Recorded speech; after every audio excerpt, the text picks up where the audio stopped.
Yo, what's up guys? So we're here checking out some of the newer Yu-Gi-Oh cards that just got announced. What I'm really excited about is this new hero support that just got announced. I'm guessing it's D heroes, but there might be like generic hero support. I actually haven't seen the cards. This is my first time checking them out. On top of that, we got what looks like to be a new boss monsters for the Evil Twins archetype.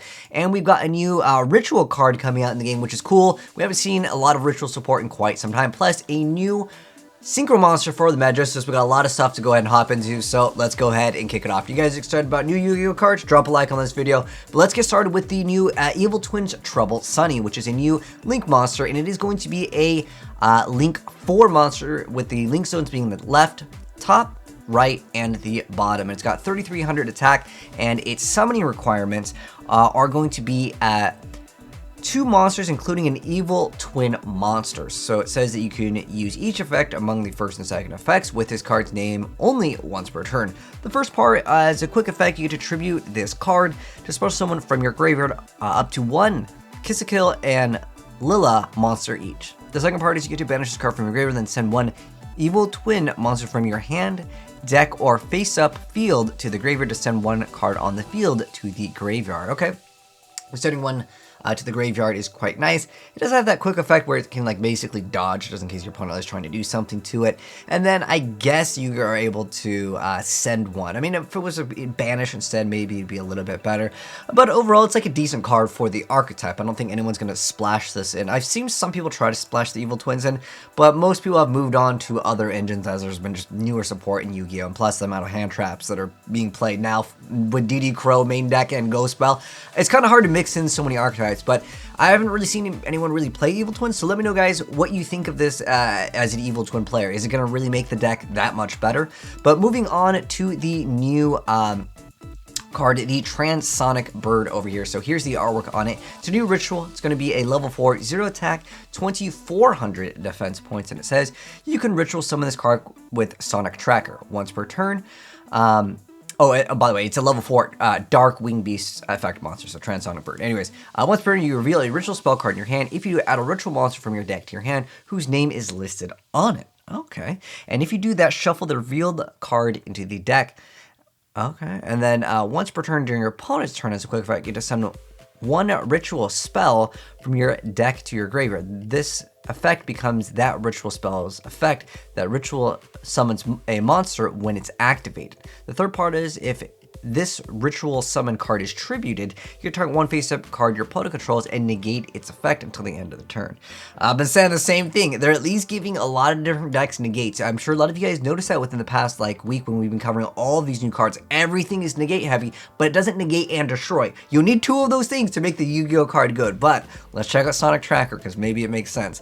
Anyway, Sonic Tracker is a new ritual spell card that says this card is used to ritual summon Transonic Bird. It says you can use the second effect of this card's name only once per turn. The first part of it is to ritual summon 1 Transonic Bird from your hand by tributing monsters from your hand and or field whose total level equals 4 or more. But the summon's monster level becomes equal to the total levels of the monsters used. The second part is you get to banish this card from your graveyard and target a ritual monster you control. So 1 ritual monster with the same type and or attribute as that monster from your deck to the graveyard. This can be pretty interesting, actually. This opens up the doors for a little bit more plays, considering this is more like generic ritual stuff than really just like a specific archetype. I think the card is actually pretty decent, but again, it's the same thing I've been mentioning. You need negate and destroy for things to become relevant in the game. Anyways, next up, Burst of Destiny, another card. This is Zor the Majesticist Diamond. So anyways, Spellcaster Synchro effect, fire, level 8, 2,900 attack and 1,500 defense points. It says 1 Spellcaster Tuner plus 1 non-tuner monsters. And it says you can only use the third effect of this card's name once per turn. The first part of the effect is if this card is Synchro Summon, you get to equip it with 1 Majesticist monster from your extra deck. The second part is your opponent cannot activate the effects of monsters of the same type. Fusion Synchro exceeds Link as Majesticist monsters you monster cards in your spell and trap zone. The third effect is you get to target 1 Majesticist card you control, destroy it, and if you do, special summon this card from your graveyard. Okay, pretty decent effect. Unfortunately, the effect only gets it once it's Synchro Summoned, so like the reoccurring card, you'd have to use something else to re-equip it. I think against certain matchups, I really haven't seen too many people play Majesticist. It's an interesting archetype to start equipping stuff that normally you wouldn't equip, but this is a pretty decent effect, and the thing that's really nice with this is it's all of the Majesticist monsters that you have equipped, right? Not just this one. So if you have one that's equipped with like a Link monster and one that's equipped with an Exceed monster against a matchup that would, like, let's say like Zoo, for example, right? That deck is still, still seeing some play, a Zoo's Turbo variants. And that deck is heavily reliant on, obviously, Exceeds and, Link monsters. They're not generally going to be going for Synchros or Fusions. But if you play against, let's say, Shaddolls, they're all about Fusion, and they might have an Exceed or two or Link. The thing is there's too many good cards for most decks to go ahead and go into, but if you know the right matchup, this could be like, I summon it, it's a GG against certain decks. Like, if you play against a Synchro deck, they might have some Links, but their plays need to go for the Synchro monsters. Their Link monsters are Halki Fibrax or anything that would further extend their combos most of the time. So I think this card's pretty good, though. It's not, completely like useless for other decks too, because it's just a spellcaster tuner, and there's just a lot of cards that can facilitate that requirement. But what I'm most excited about is the D hero support, because I wanted heroes to come back for so long. They did get that new like Plasma build, which is like a negate everything kind of a playset, which, hey, that works in Yu-Gi-Oh, right? But let's check out the newer support that's coming out. So this is going to be a new fusion. All right, so this is Destiny Hero Destroy Phoenix guy, or Destiny Hero Destroy Phoenix Enforcer, as we know it in the TCG. Level 8 Dark Warrior Fusion effect monster, 2500 attack, 2100 defense points, and its materials are 1 level 6 or higher hero monster and +1 Destiny Hero monster. It says you can only use this card's name second and third effects each once per turn. The first part of the effect is monsters your opponent controls lose 200 attack for each hero card in your graveyard. Okay, so it's kind of like regular hero support-ish. Because who playing heroes without, like, Mally, right? Although Mally's at 2, so it's kind of rough. But anyways, as a quick effect, you can destroy 1 card you control and 1 card in the field. That's actually not that bad. The third part of the effect, if this card is destroyed by battle by card effect, you can activate this effect. Special 1 Destiny Hero monster from your graveyard during your next standby phase. If this was any hero, this would actually be insane. They could keep on going for my boy Stratos, and then you could pop. I really wish it was just any hero monster. It'd be so much better. Like, this is like, it's not that bad. I mean, minimum it's gonna have at least a boost of like 400, right? Unless, of course, you're banishing for the summon requirement of this. I think this quick effect is okay. If it was destroy 1 card in your hand, that would be a lot better. We'd have a little bit more potential. But still not a bad card. It doesn't say other than this card, right? You could, yeah, I think you can just go for himself again. That's interesting, actually. Because it could be, can't you destroy him and your opponent's card, and then he just comes back, and I think he's good, though, right? Yeah, I think he's pretty decent. All right, it's looking good so far. Next up, though, we have the Destiny Hero Denier. Here's the zoomed up artwork. He's got 1100 attack and 600 defense points.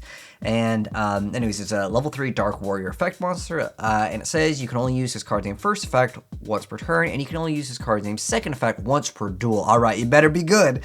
This first effect is if this card is normal or special 7, you get to place 1 of your Destiny Hero monsters that is banished in your deck or in your graveyard on the top of the deck. The second part is if you have a Destiny Hero monster other than Destiny Hero Denial guy on your field or graveyard, you can special summon this card from your graveyard. Okay, so he gets to reoccur. Obviously, the second effect is once per duel, so what is there to top deck? I'm not sure what you would top deck other than to recycle some of your plays. That's really insane in like heroes. Is there a card in heroes where like if you draw it, like you can do something really cool?